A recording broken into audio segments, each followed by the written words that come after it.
मान्यवरांची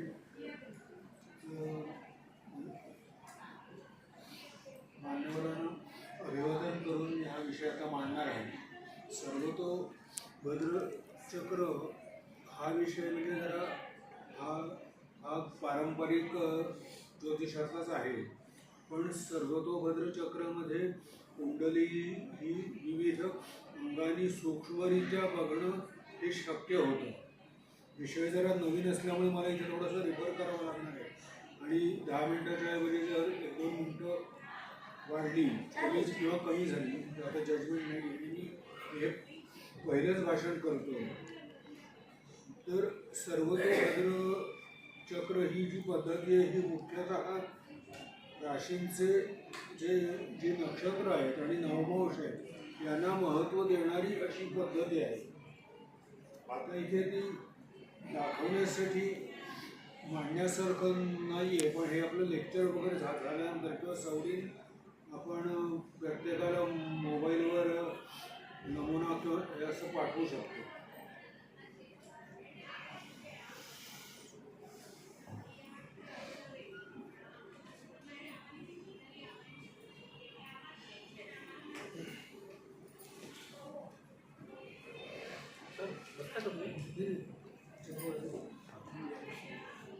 तर सर्वतोभद्र चक्र म्हणजे हा एक चार्ट आहे, कुंडलीचा चार्ट आहे असं समजा। तर त्या चार्टमध्ये सुरुवातीला आपण स्पष्ट ग्रह त्यांची रचना, त्यामध्ये राशी, अंश, कला व विकला आणि कुंडलीचे भावमध्य लिहिण्यासाठी तक्ता बनवायचा। तो फॉर्मॅटमध्ये तक्ता तयार असतो, त्याच्यात लिहायचे फक्त आणि इथे भावमध्यच लिहायचं, ते महत्त्वाचं आहे। नंतर कुंडलीच्या डाव्या बाजूला जन्मांग कुंडली म्हणजे जी आपण नेहमी कुंडली जी आपली आहे ती, आणि उजव्या बाजूला नवमांश कुंडली मांडायची असते। त्यानंतर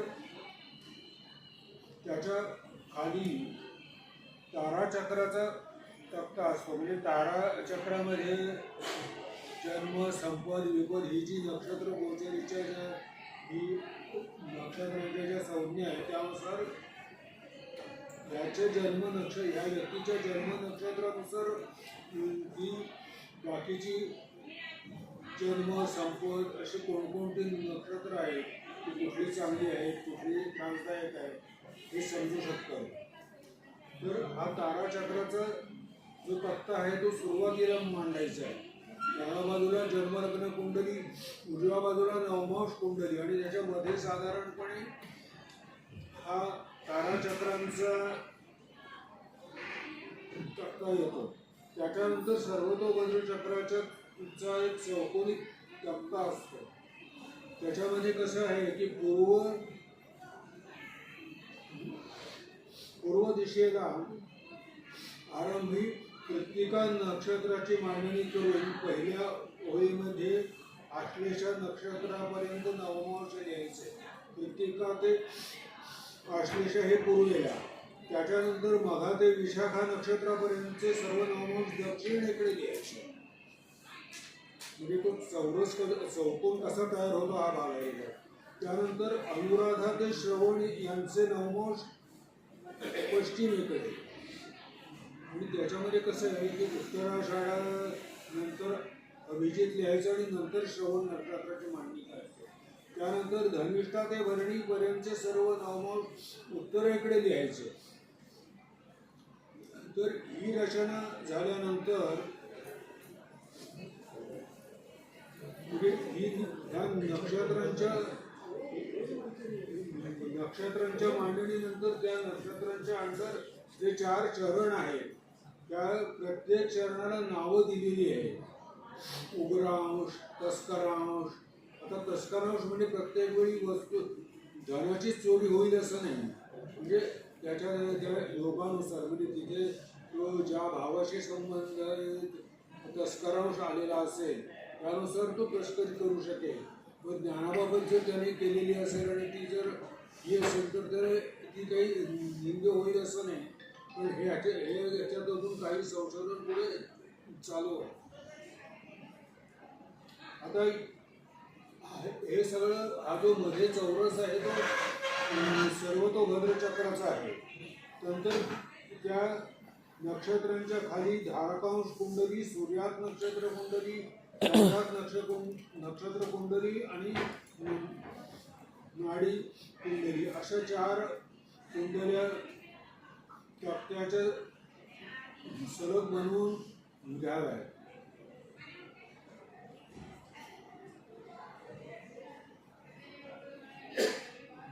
आता तारा चक्र मांडण्याची पद्धत. जातकाचा चंद्र ज्या नक्षत्रात असतो ते नक्षत्र जन्म ज्या ठिकाणी मांडून त्या पुढील नक्षत्र ही क्रमवार मांडावी. म्हणजे जन्म, संपद, विपद, क्षेम, प्रत्यारी, साधक, वधवणी मित्र आणि अधिमित्र. म्हणजे याप्रमाणे जातकाची स्पष्ट ग्रहांसहित जन्म लग्न कुंडली मांडून घ्यायची. त्यानंतर त्याचे भावमध्ये लिहायचे, नवमांश वगैरे लिहायचे आणि हे बनवल्यानंतर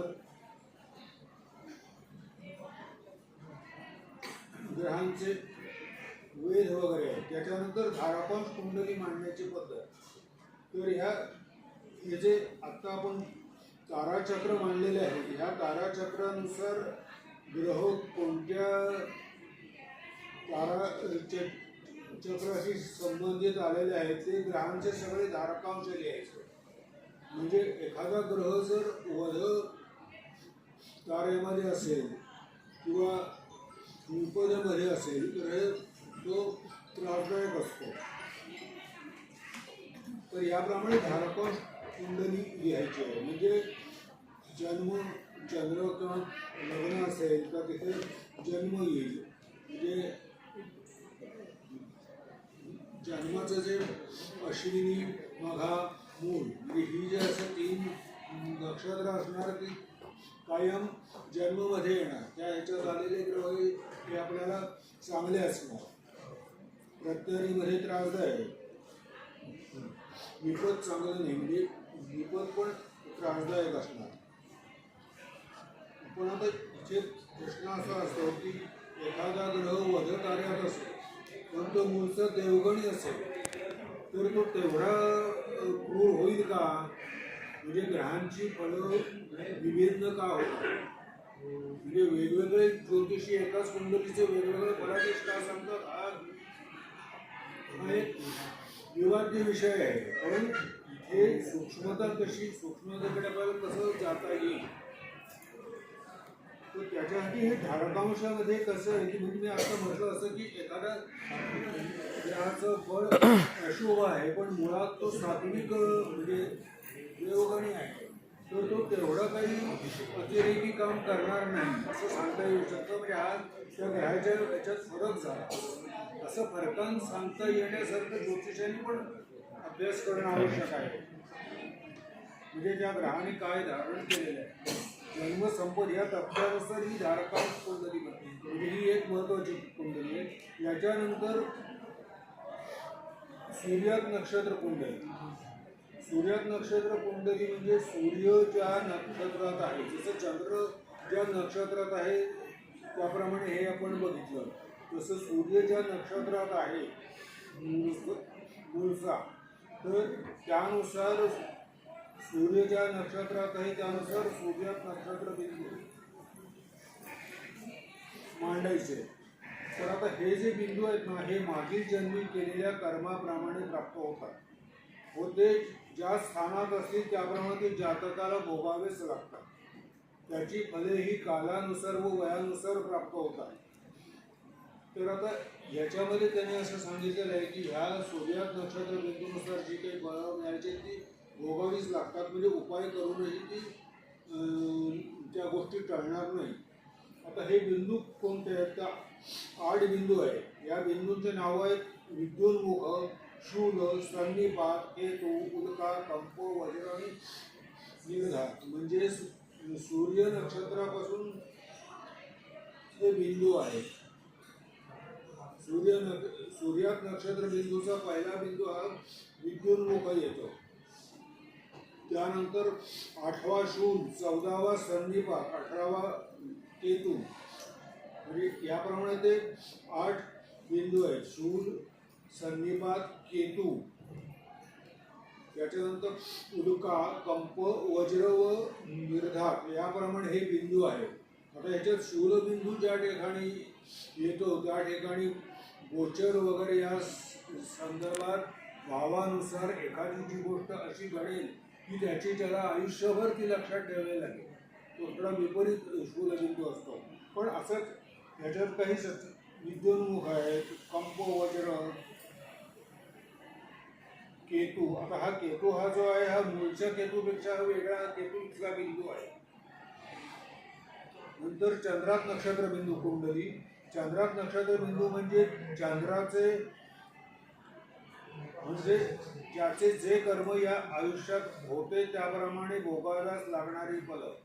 जातकाचा चंद्र मूळ कुंडलीमध्ये ज्या नक्षत्रात असेल त्या नक्षत्रापासून बिंदू मोजावे लागतात व ही कुंडली त्याप्रमाणे मांडली जाते. चंद्रात नक्षत्र बिंदू हे 8 आहेत. या बिंदूंचे नाव आहेत कर्म, संघटित, उदय, आधान, विनाश, मानस, राज आणि अभिषेक. तर या बिंदूंची रचना आहे जातकाचा जन्म चंद्र जन्मलग्न कुंडलीत ज्या नक्षत्रात असेल त्या नक्षत्रापासून 10वे नक्षत्र त्या नक्षत्राला कर्म हा बिंदू प्राप्त होतो. आता हा कर्मबिंदू ज्या भावात पडलाय तो जर तुम्ही बघितलं तर तुम्हाला लक्षात येईल की हा मनुष्य हेच काम का करतो. म्हणजे हे साधारणपणे दशम स्थानावरून कळायला पाहिजे. पण हा कर्मबिंदू ज्या भावात येईल तिथल्या स्वरूपावरून सुद्धा ते अधिक स्पष्ट होतं. आणि असंच बाकीच्या बिंदूंचं पण आहे. पण कर्म जास्त प्रमाणे पटकन आपल्याला ते सहज बघू शकतो आपण. याप्रमाणे ही चंद्रात नक्षत्र बिंदू कुंडली आहे. त्यानंतर नाडी कुंडली आहे. आता नाडी कुंडलीमध्ये कसं आहे की नाडी कुंडलीमध्ये सुद्धा ग्रह कोणत्या नाडीतून भ्रमण करीत असेल त्याप्रमाणे जातकाच्या जीवनात सर्वसाधारण घडामोडी होत असतात.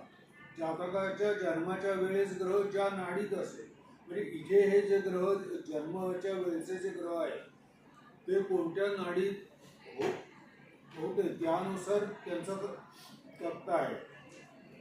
तर ही नावं आहेत चंद्र, वात, दहन, सौम्य, नीर, जल आणि अमृत. आता दहन नाडीतून जर एखादा ग्रह त्यावेळी असेल तर घडणारी घटना ही स्फोटक असू शकते. तर याप्रमाणे ही रचना आहे. याच्यानंतर जे आपण मगाशी नक्षत्र मांडली होती चारी बाजूला त्या नक्षत्रामध्ये चार चरण आहे. तर त्यांची नावं आहेत ती 108 नवमांशानं वेगवेगळी नावं आहेत. उग्रांश आहे, विचक्षणांश आहे. तर ते नवमांशानं प्रत्येकाला नावं दिली आणि त्यानुसार त्या नावावरून नक्षत्र चरणाची सूक्ष्मता म्हणजे जो ती व्यक्ती तेवढी विचक्षण का असते. तर आता काय झालं की हे सॉफ्टवेअरचं वगैरे युग आलं आणि त्याच्यामुळे आता ह्याच्यावर बोलायला हा वेळ मिळतो. नाही तर पूर्वी मांडायलाच कोणी तयार नसायचं.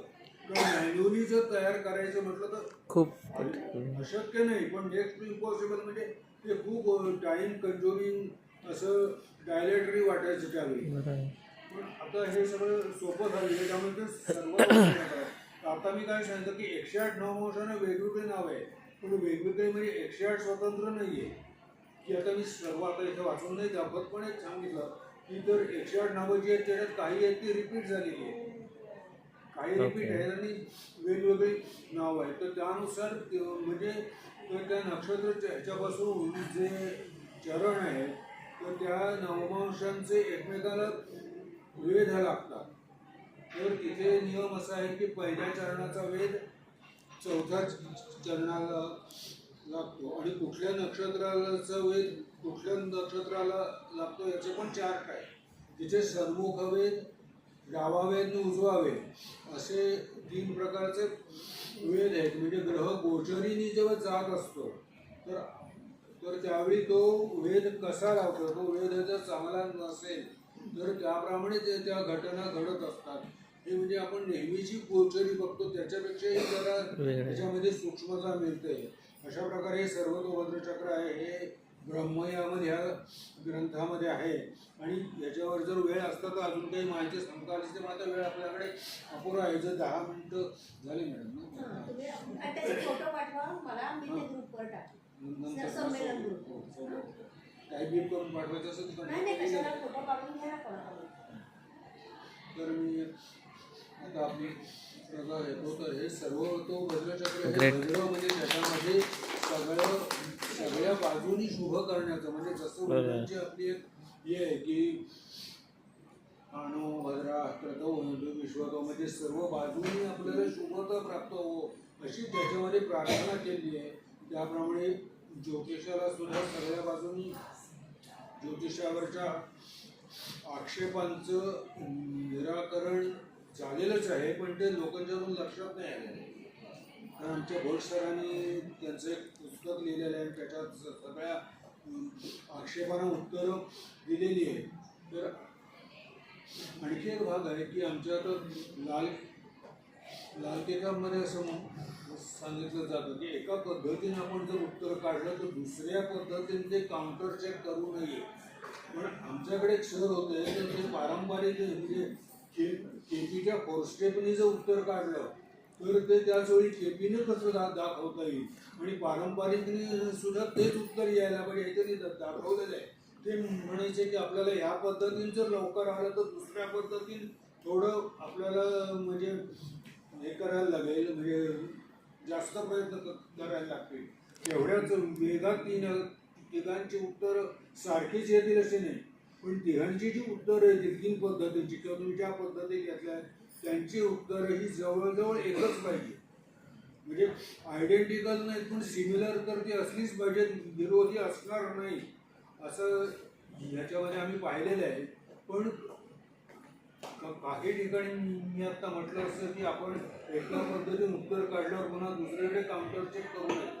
आता हे कन्व्हेन्शन आहे की रूल आहे, म्हणजे ते एवढं आपल्याला आता माहिती नाही, म्हणजे सांगू शकेल नंतर. आणि जे जे आता सर्वतोभद्र मी सांगितलं तर ह्याच्यानंतर फलादेश कसा बघायचा ही पुढे पद्धत, पण मांडायचं कसं. आता सॉफ्टवेअरमध्ये लगेच तो चार्ट तयार होतो, पण आपण जर ब्लँक चार्ट आपण घेतला तर त्यात आपल्याला मांडून एकदा सवय करून घ्यायला लागतं. म्हणजे हे ग्रह किंवा ह्याचे नवम हे कुठून आले, कसे आले, वेळ कसा लागणार आहे, अशा प्रकारचं ते नॉलेज आहे. म्हणजे ही काही वेगळी शाखा नाही आहे, हे पराशरीमध्ये आहे, ब्रह्मयामलमध्ये सांगितलेलं आहे.